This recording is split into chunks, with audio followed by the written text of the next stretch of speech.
आज हामी आएका छौँ दमकको ऱ्यान्डम ग्यारेजमा। यो ग्यारेजको नाम छ सेकु मोटरसाइकल ग्यारेज। यसमा हामी सुजुकीको स्पेयर पार्ट्स कसरी पाइराखेका छ, सस्तो छ, महँगो छ, पाइन्छ पाइँदैन, सर्भिस गर्न सुजुकीका गाडीहरू सर्भिस गर्न कतिको सहज छ भन्ने बारेमा प्रश्न उत्तर गर्नेछौँ। पहिला त गाह्रै थियो सुजुकीको गाडीहरू बनाउनु। अहिले त ठिकै छ, सब सामानहरू पनि पाउँछ। सोरुममा सब सामानहरू पाउँछ, जे भने त्यही भेटिरहेको छ अहिले सुजुकीको। पहिला त गाह्रै हुन्थ्यो, हामीले पनि अल्छी लाग्थ्यो सुजुकीको बाइकहरू बनाउनु।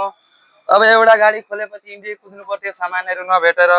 अब पहिलाको सोरुममा सामान पनि हुन्थेन, अहिलेको यहाँ सोरुममा सम्पूर्ण सामानहरू पाउँछ। सानोतिर पनि सामान पाउँछ, इन्जिनको पनि सामानहरू भेटिरहेछ, कभरहरू सब भेटिरहेछ। अहिले ठिकै छ, जे जस्तो हो नि अहिले ठिक छ।